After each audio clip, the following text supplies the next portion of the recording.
Sr. Secretário de Estado dos Negócios Estrangeiros e de Cooperação, Sr. Dr.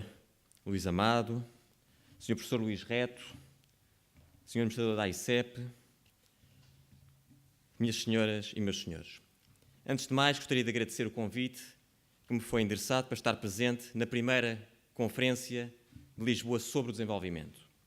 Este tema é da maior relevância porque a política da cooperação para o desenvolvimento está precisamente a sofrer profundas alterações.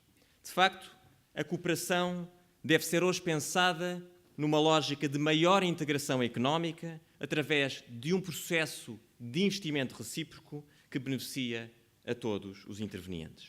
E este processo de integração económica da economia nacional, de integração económica portuguesa, tem vindo a ser cada vez mais visível, resultado de um aumento do volume de trocas comerciais, pelo crescimento do investimento direto estrangeiro e do investimento também português no estrangeiro. O que significa que, por exemplo, o investimento direto estrangeiro em Portugal teve um crescimento de mais de 15% entre 2011 e 2014 e hoje ascende mais a 96 mil milhões de euros.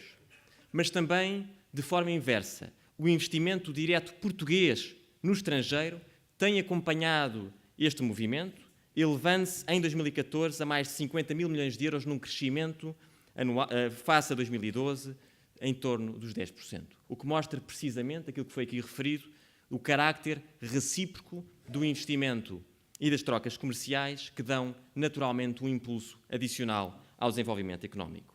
Ora, tanto a evolução do investimento direto estrangeiro em Portugal e do investimento português no estrangeiro revela precisamente como a cooperação deve ser vista como uma oportunidade para os países parceiros e também para Portugal. Ora, e no âmbito da discussão precisamente deste painel, que faz a ponte entre a cooperação e o papel que o setor privado desempenha no seio desta cooperação, é muito relevante a participação do setor privado na cooperação, de forma precisamente a promover as sinergias com as áreas do investimento e do comércio. Ora, a participação do setor privado na agenda da cooperação é ainda essencial porque dá um caráter autossustentável ao próprio desenvolvimento económico, apoiado na partilha de conhecimento, na valorização do potencial humano, assente precisamente numa perspectiva económica e reprodutiva dos recursos aí investidos. Acresce ainda que participar no desenvolvimento das economias de países parceiros em forte crescimento é também uma oportunidade para que as empresas nacionais continuem a apostar na sua internacionalização, permitindo estas empresas crescer, ganhar escala e tornarem-se elas mais competitivas. Ora, gostaria de referir o caso da CPLP. O caso da CPLP, que é um caso de sucesso, e é um caso de sucesso também precisamente pela crescente participação do setor privado. Mas esta participação do setor privado tem vindo a ser apoiada através de um excelente relacionamento político, económico, financeiro existente entre os países membros da CPLP e que cria precisamente as condições ótimas ao desenvolvimento de relações comerciais duradouras que constituem elas mesmas um fator agregador dos países da comunidade da CPLP. Ora, esta proximidade natural existente entre os países membros permite precisamente a intensificação que foi aqui apresentado pelo Secretário de Estado, da integração económica no seio destes países e que é muito tangível nos resultados da evolução das trocas comerciais. Entre 2009 e 2013, o crescimento das exportações de bens e serviços para os países da CPLP cresceu anualmente a um ritmo superior a 13%, de um patamar de 4 mil milhões de euros para mais de 7 mil milhões de euros em 2013. Mas, como referi há pouco, este é um movimento recíproco, onde as exportações de países da CPLP para Portugal mais do que duplicaram neste mesmo período. Mas avançando, o exemplo da CPLP demonstra bem dois aspectos essenciais, que a cooperação e o investimento no desenvolvimento é um processo que beneficia diretamente o setor privado e é um processo que beneficia no setor privado de forma recíproca. Ora, importa poder alargar e aprofundar o exemplo da CPLP a novas geografias. E, neste sentido, este movimento tem vindo a ser acompanhado pela vaga de internacionalização da economia portuguesa, que tem sido um motor do crescimento e da revitalização do tecido económico nacional. Vejamos o facto das nossas exportações terem aumentado de 29% do PIB para mais de 41%, elevando-se em 2015 a mais de 73 mil milhões de euros de exportações. O que significa que, no caso da economia nacional, tem sido precisamente esta capacidade de adaptação que tem sido o sustento da geração de saldos externos positivos que corrigem os desequilíbrios do passado. Ora, se em 2010 a economia nacional era uma economia fechada, hoje a economia nacional subiu 19 posições entre os países mais exportadores e a economia aberta com um bom desempenho precisamente da atividade das nossas empresas no exterior. O que significa que hoje a contribuição das exportações de mercados extracomunitários contribuiu tanto em 2012 como em 2013 com mais de 50% do crescimento das nossas exportações, que hoje, em volume, são mais de 30% de exportações que fazemos, que são concretizadas para fora dos mercados comunitários. Ora, estes resultados, que resultam precisamente do papel do financiamento da cooperação e da internacionalização da economia, são muito visíveis no aumento da exportação de bens no triângulo estratégico, onde Portugal assume precisamente uma posição geoestratégica privilegiada entre os três continentes. Vejamos o facto das nossas exportações entre 2010 e 2013 terem aumentado para a América do Norte mais de 47%, estamos a falar de exportações de bens, terem tido um aumento para a Ásia de 68% nestes 3 anos, terem tido um aumento para a América Latina em torno dos 20% e terem tido um aumento para o continente africano em torno dos 68%. São realmente números impressionantes que mostram que o caminho que tem vindo a ser percorrido é um caminho a prosseguir.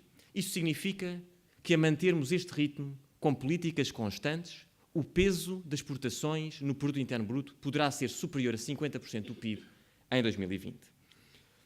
Isso importa assinalar, portanto, que 2014 marca não só o início, portanto, de um ciclo de crescimento sustentável, mas também o primeiro ano de um ciclo de convergência, de retoma da convergência com a União Europeia, que resulta do facto de Portugal crescer e crescer mais que a média dos países da União Europeia e continuar a crescer em 2015 e haver uma aceleração deste crescimento em 2016. Ora, importa centrarmos que alavancas é que a economia portuguesa tem para que o peso das exportações continue a aumentar, resultado desta cooperação recíproca.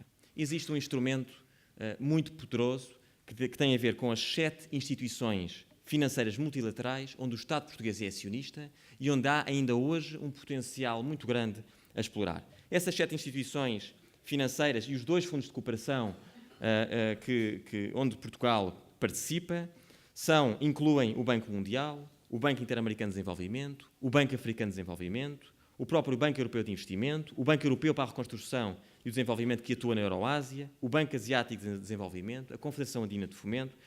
Todos eles, cada um destes instrumentos, pode e deve apoiar as nossas empresas na sua vaga de internacionalização. Ora, a participação de Portugal nestas instituições deve ser aproveitada, tem de ser aproveitada, e todas elas têm inúmeras vantagens às empresas portuguesas no processo de internacionalização. E quais são elas? A primeira vantagem é a existência de taxas de juros bonificadas a prazos mais dilatados, garantindo financiamento às empresas portuguesas na sua internacionalização e mais, garantindo também que essas empresas não têm pressões de tesouraria que resultam desse processo de internacionalização associadas. Isto porque os pagamentos das exportações de bens, obras e serviços são feitos precisamente por essas instituições multilaterais, reduzindo o risco de crédito associado. Ora, este processo de internacionalização apoiado nas multilaterais cria uma verdadeira rede de segurança para as empresas que pretendem avançar na internacionalização nos 5 continentes e nos 144 países onde as multilaterais atuam. Isto significa que só em 2013 o volume de produção de crédito, isto é, o volume de financiamento das multilaterais a empresas dos países que são acionistas, como é o caso de Portugal, elevou-se a mais de 60 mil milhões de dólares. Só o Banco Interamericano de Desenvolvimento e a Confederação Andina de Fomento para a América Latina financiaram quase 25 mil milhões de dólares no ano de 2013. O que significa, e a questão que colocamos, é como podemos então avaliar os resultados nos últimos anos das empresas nacionais relativamente a estas instituições. Ora, as empresas nacionais têm vindo, ao longo do tempo, a aumentar precisamente a utilização destes recursos, sendo que entre 2005 e 2013 o montante global de contratos ganhos por empresas portuguesas rondou os 600 milhões de dólares. Isso significa que este volume tem vindo a ser mais aproveitado e que o triênio 2011 e 2013 foi aquele com mais alto volume de projetos financiados por bancos multilaterais. Entre 2012 e 2013 houve um crescimento de mais de 100% relativamente aos contratos ganhos por empresas nacionais. O que significa que o potencial de financiamento multilateral pode e deve ser maximizado, sendo que, tanto em 2011 como em 2013, damos o exemplo do Banco Africano de Desenvolvimento, onde o patamar de financiamento se elevou de 20 milhões de dólares para cerca de 100 milhões de dólares em 2011 e em 2013. Este caminho tem que ser feito também nas outras multilaterais e mostra que há precisamente um longo caminho a percorrer. O objetivo que estimamos concretizar em 2014 de financiamento multilateral rondará os 400 milhões de dólares, sendo que temos como objetivo que as empresas nacionais possam continuar a elevar o montante de financiamento para que em 2015 possam ser 500 milhões de dólares e que nos próximos 5 anos o volume total de financiamento possa se elevar a 2 mil milhões de dólares. O que significa que é necessário continuar a revitalizar esta relação, elevar a visibilidade das oportunidades, e esse é um trabalho que temos vindo a desenvolver em conjunto entre o Ministério dos Negócios Estrangeiros e o Ministério das Finanças, em coordenação também com a AICEP, num conjunto de 7 memorandos de cooperação que foram realizados com as multilaterais, com objetivos concretos de financiamento para os próximos 3 anos, e esses memorandos foram já assinados com o BERD, com a Confederação Andina de Fomento, com o Council of Europe Development Bank, com o Banco Interamericano de Desenvolvimento, onde ficaram previstos valores indicativos de financiamento em torno dos 1.300 milhões para empresas nacionais.